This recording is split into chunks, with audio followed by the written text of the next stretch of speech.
Ada hal yang tak pernah dia ceritakan kepada siapapun. Bahkan kepada Tuhan pun mungkin dia malu. Namanya Narti.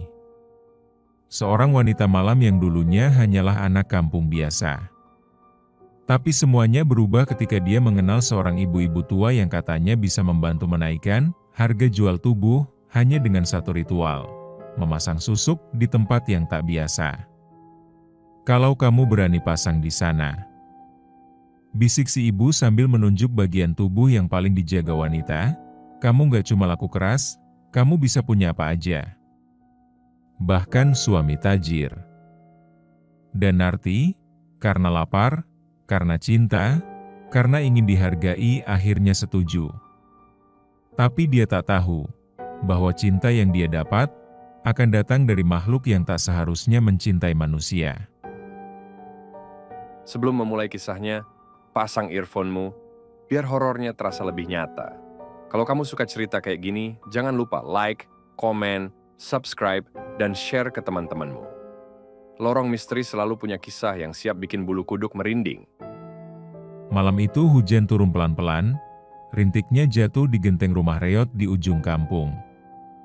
Di dalamnya, Narti duduk bersila di depan seorang perempuan tua, berkerudung lusuh, bau dupa menyengat, dan matanya seperti tak berkedip. Kamu yakin? Suara si dukun parau. Susuk ini bukan biasa. Ini, buat bagian yang paling sakral. Sekali kamu pasang, gak bisa dicabut kecuali sama nyawa sendiri. Narti mengangguk. Tangannya gemetar, bukan karena takut, tapi karena lapar. Lapar akan uang, lapar dihargai, lapar disayangi. Tubuhnya disuruh berendam dalam baskom air bunga 7 rupa. Lalu, dukun itu mengeluarkan susuk hitam kecil seperti jarum dari mulutnya sendiri, diludahkan langsung, disertai mantra panjang tak dimengerti. Saat susuk itu dimasukkan ke tempat yang tak seharusnya, Narti menggigit bibirnya menahan sakit. Tangannya mengepal kuat. Mulai malam ini, kamu bukan cuma wanita. Kamu jadi pintu, bisik si dukun lirih. Pintu? Narti tak peduli. Yang dia tahu, mulai esok, hidupnya akan berubah. Tapi dia tidak tahu, pintu itu bukan cuma dibuka oleh manusia. Dan dari sanalah semuanya dimulai. Sejak malam itu, hidup Narti berubah cepat. Secepat kilat, ia yang dulunya hanya dikenal di lorong gelap terminal, kini duduk manis di lounge hotel berbintang. Tubuhnya wangi melati, bibirnya merah menyala, dan setiap langkahnya seperti magnet bagi laki-laki. Mbak, berapa semalam? Berapa aja boleh, asal sama kamu. Suara lelaki berkemeja rapi, sambil menahan nafas menatap Narti.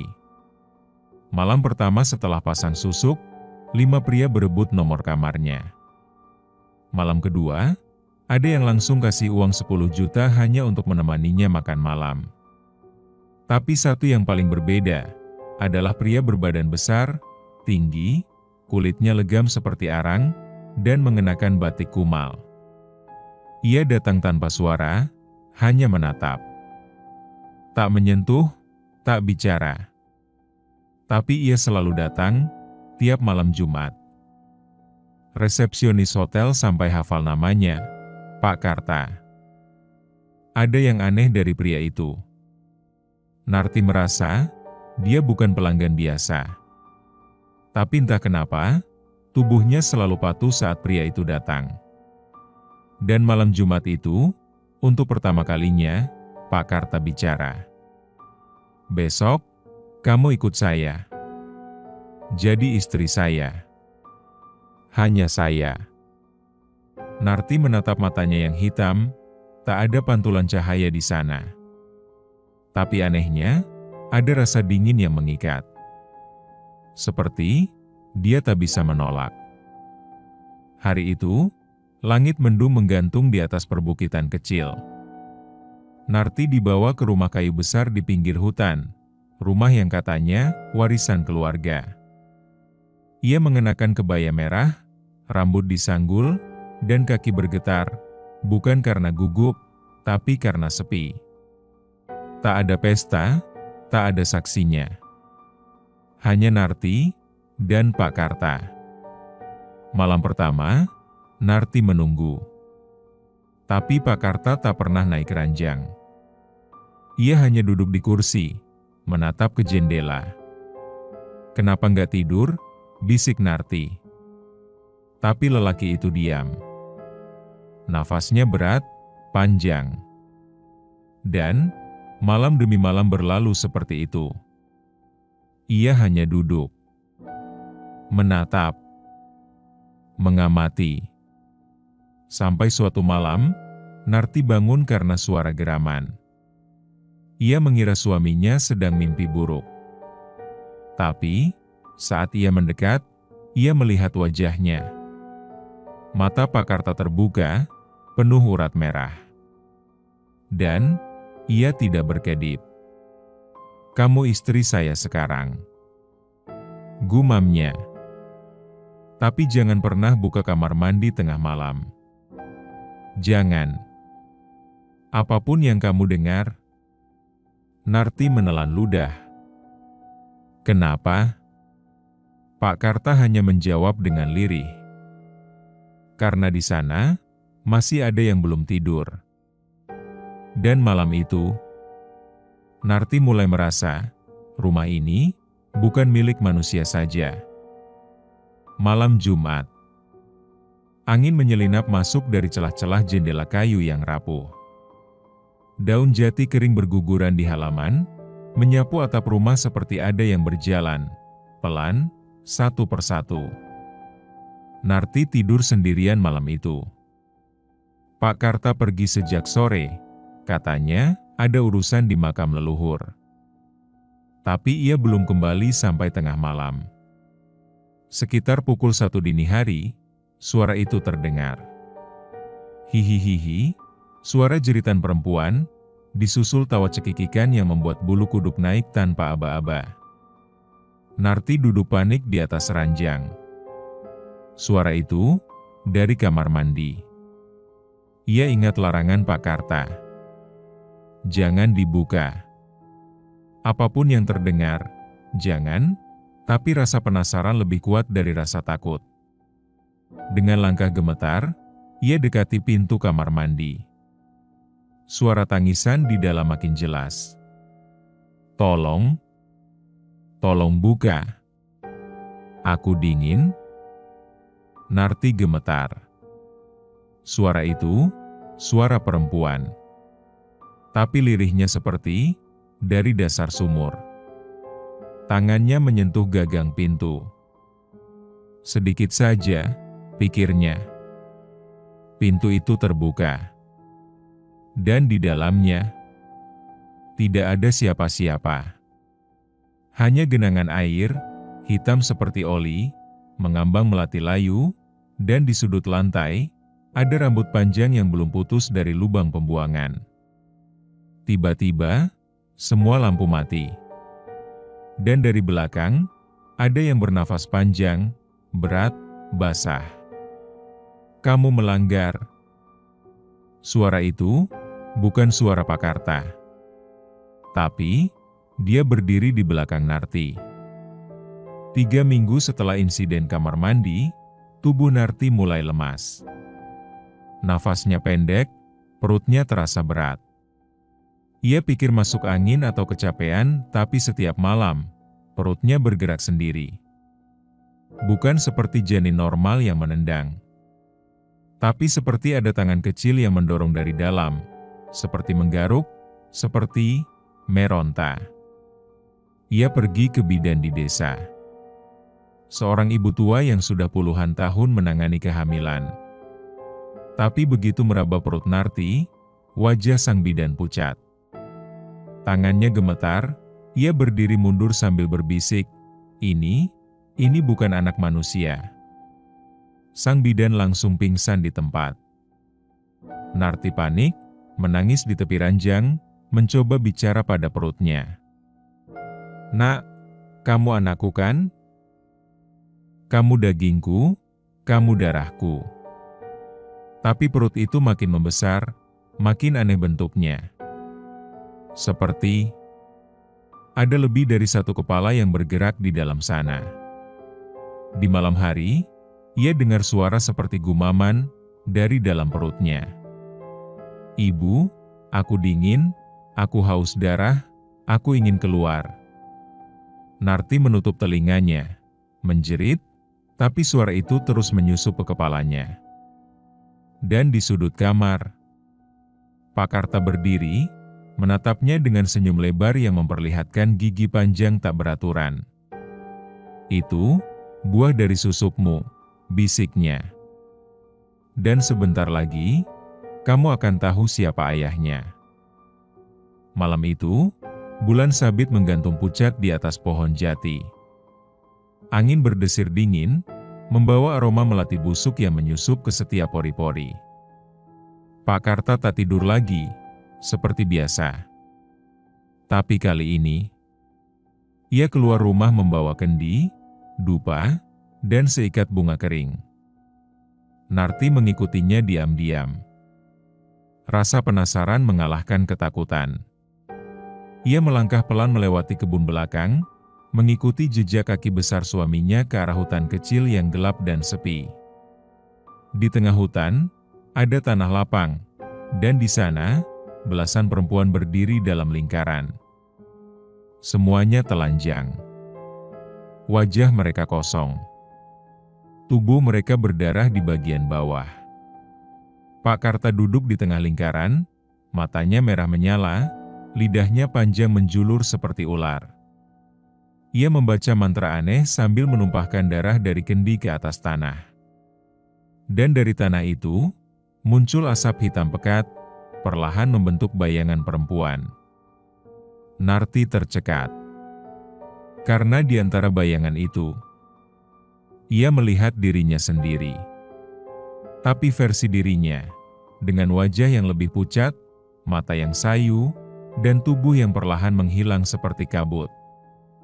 "Itu, aku," bisik Narti pada dirinya sendiri. Dan dari belakang, terdengar suara Pak Karta tanpa menoleh. "Kamu memang bukan kamu lagi. Kamu hanyalah jembatan. Tubuhmu hanyalah wadah. Sekarang saatnya rohmu pergi." Narti berlari sekuat tenaga meninggalkan hutan. Kakinya berdarah, napasnya terengah, tapi rasa takut dalam dadanya jauh lebih tajam dari luka manapun. Ia kembali ke rumah, menatap wajahnya di cermin kamar. Tapi aneh, cermin itu tak memantulkan apa-apa. Tidak ada wajah. Tidak ada bayangan. Hanya kaca kosong dan dingin. "Apa? Aku sudah mati?" Gumamnya pelan. Ia meraba wajahnya. Masih ada. Tapi saat menyentuh dadanya, tak ada detak. Tak ada denyut. Dan tiba-tiba, ia teringat hari saat ia memasang susuk. Hari itu, tubuhnya gemetar, matanya berat, dan malamnya, ia sempat tak bangun hingga pagi. "Kamu memang sudah mati sejak malam itu," suara lirih terdengar dari sudut kamar. Pak Karta muncul dari bayangan, wajahnya tak lagi seperti manusia.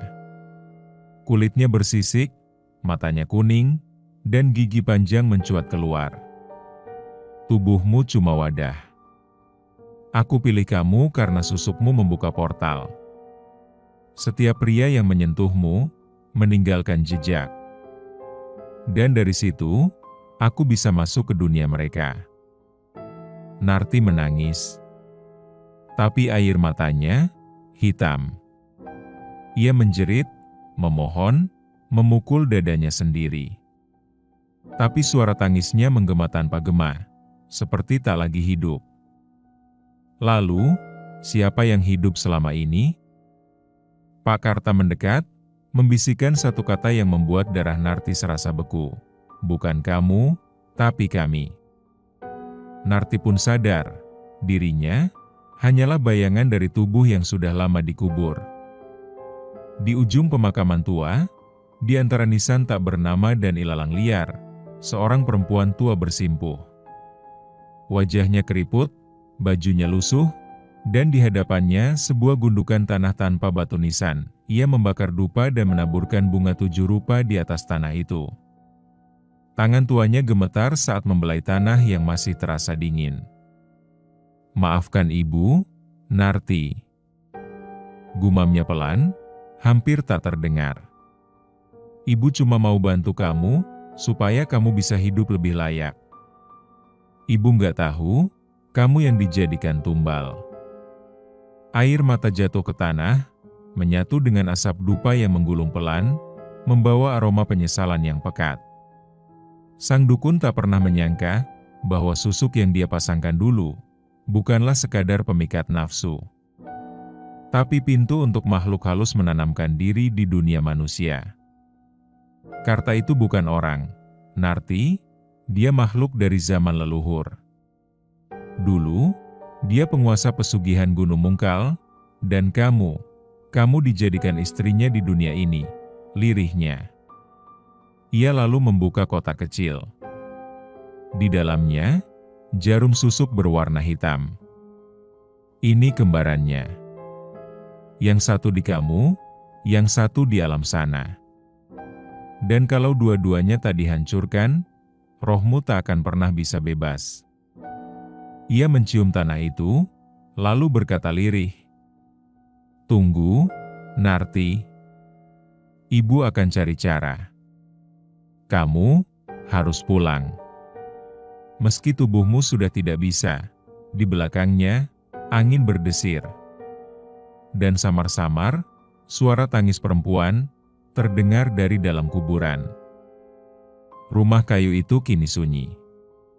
Tak ada lagi lampu yang menyala, tak ada suara langkah Pak Karta, tak ada gemerisik daun di halaman belakang. Tapi setiap malam Jumat, warga desa masih mendengar suara. Tawa perempuan. Pelan. Panjang. Menyayat. "Hihihihi, kamu mau lihat aku?" Sejak Narti menghilang, tak ada yang berani mendekati rumah itu. Bahkan anak-anak desa pun dilarang bermain terlalu dekat. Mereka bilang, siapapun yang bawa cermin ke rumah itu, akan melihat bayangan perempuan tanpa mata, berdiri di sudut kamar, sambil menunjuk perutnya yang masih membesar. "Ini anakku, mau kamu jaga?" Suatu hari, ada seorang paranormal datang. Ia mencoba menyelidiki, masuk ke dalam rumah sambil membawa cermin bundar. Di ruang tengah, ia menggantung cermin itu. Tapi begitu ia melangkah mundur, cerminnya retak sendiri. Dari pantulannya, ia melihat bayangan Narti berdiri di belakangnya. Matanya kosong. Tangannya menengadah. Dan mulutnya membuka pelan. "Aku bukan manusia lagi, tapi aku masih ingin pulang." Paranormal itu jatuh pingsan. Dan sejak hari itu, tak ada lagi yang berani membawa kaca ke rumah tersebut. Karena di sana, tak ada yang bisa dipantulkan. Hanya bayangan jiwa yang tak pernah diterima kembali. Bertahun-tahun telah berlalu. Rumah itu kini tertutup rapat, ditumbuhi semak belukar, dan hampir runtuh dimakan usia. Tapi masih ada yang datang. Seorang gadis muda, berjalan pelan dengan kepala tertunduk. Ia mendengar cerita tentang susu pemikat, dan ingin mencoba peruntungan. Tapi sebelum ia menyentuh pagar rumah itu, angin berdesir kencang. Daun-daun beterbangan, dan dari dalam, terdengar bisikan pelan. Jangan seperti aku." Gadis itu terdiam. Matanya mencari sumber suara, tapi tak ada siapa-siapa. Hanya cermin tua yang tergeletak di tanah. Retak. Dan dalam pantulan pecahannya, ia melihat wajah seorang perempuan. cantik, pucat, matanya penuh air mata. Narti, jangan tukar harga dirimu demi uang. Jangan jadikan tubuhmu sebagai jalan pintas. Karena ketika kamu menjual dirimu, kamu membuka pintu, bukan hanya untuk laki-laki, tapi untuk yang tak terlihat. Gadis itu berlari pergi, tak menoleh lagi. Dan angin malam berhembus pelan, seperti mengantar roh Narti yang masih terjebak di antara dunia. Ia tak butuh dikasihani, ia hanya ingin seseorang belajar dari kesalahannya. Karena sebagian arwah tidak gentayangan untuk menakut-nakuti.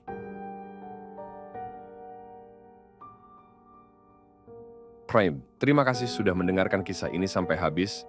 Jangan lupa like, komen, subscribe, dan share ke teman-temanmu. Lorong Misteri akan selalu punya kisah yang siap bikin bulu kuduk merinding. Dan jika mau request judul cerita, silahkan komen di kolom komentar di bawah.